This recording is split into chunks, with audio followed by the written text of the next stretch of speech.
So you're in the real estate market. You found yourself a great agent. You've researched the market, gone on a bunch of showings, and you finally found a home that you love. So you made an offer, did some back and forth negotiations through your agent with the seller, and you finally arrived at a price that you both agree on. Your offer has been officially accepted by the seller. Congratulations. The question is, now what?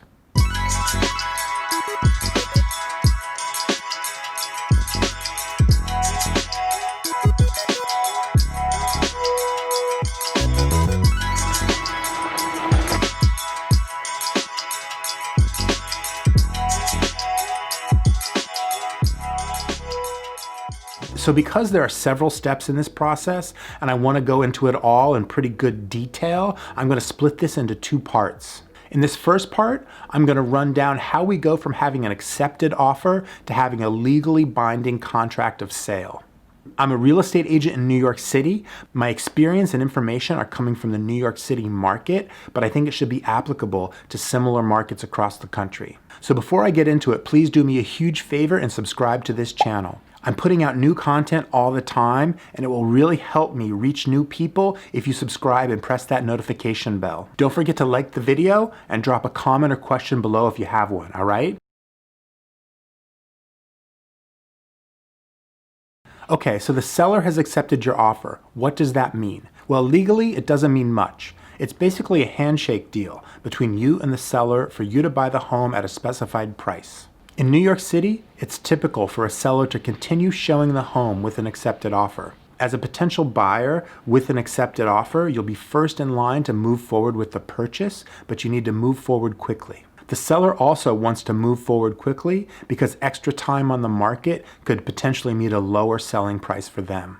They are trusting you at this point to move forward quickly and not waste their time.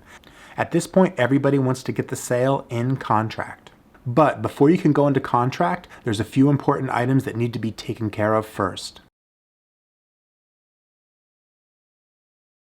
What type of property you're buying in New York City will have a big effect on what comes next. If you're buying a townhouse or a multifamily dwelling, in other words, you're buying the building and the land it occupies, your process will be similar to buying a single-family home in the rest of the country. You would hire an inspector or a building engineer and pay for them out of your pocket, and they would report to you on the condition of the property you're thinking about purchasing. But most condo or co-op buyers, which represent most of the buyers in New York City, do not go through the process of hiring an inspector. Instead, they rely on their agent and their lawyer to conduct a process of due diligence. This due diligence process is where you need a lawyer that really knows what they're doing. It's very important to hire a good attorney and then trust that attorney to do their job. Buying property in New York City is very different than buying a single-family home elsewhere, and you really need a lawyer that specializes in this type of transaction. Your agent should know several lawyers that they've worked with before that they can recommend to you. This is part of your agent's team and what they bring to the table. Okay, so what exactly happens in the due diligence process?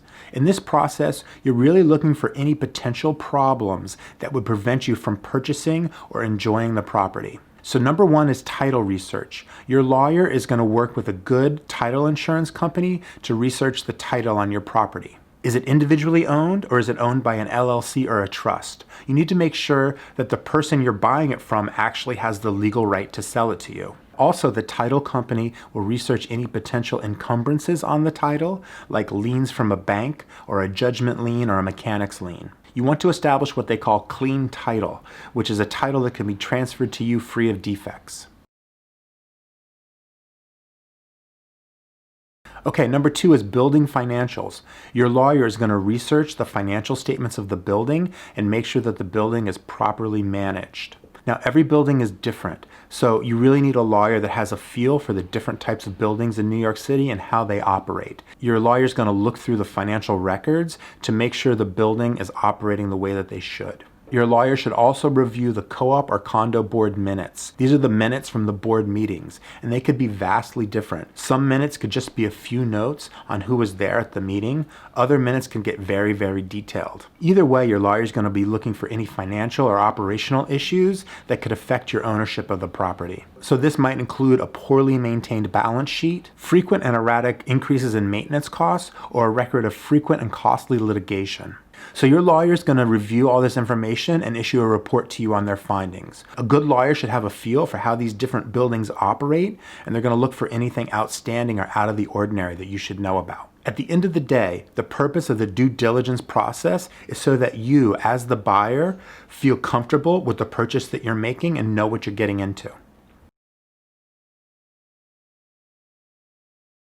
Now, when it comes to title, there's a couple of special circumstances just to be aware of because they do happen. Is the property owned by several parties, or is it being sold as part of a divorce? This could affect your ability to close quickly if not all the parties are equally as interested in selling the property. Remember, all the owners need to come to the table to sign the closing documents for you to be able to take title. Also, what if there are current tenants in the unit who are renting from the owner? Is there a plan in place for those tenants to vacate so you can take possession? If not, you may be buying a property that you can't easily move into. So once this due diligence process is over, you're ready to go into contract. Now you have a settled price and you've discovered any potential issues that could interfere with your ability to own the home. Once you're ready to go into contract, you should do so right away. Once you sign that contract, you'll be asked to put down your earnest money, which is typically 10% of the sale price. This is your down payment, and it will be held in an escrow account by the seller's attorney until the closing. Once the seller signs the contract, it is now legally binding. You must now proceed with the sale or risk losing your earnest money deposit. The signing of the contract triggers a series of events which you are contractually obligated to perform, namely securing a mortgage and showing up at the closing to sign papers. We'll cover that part of the process in the next video.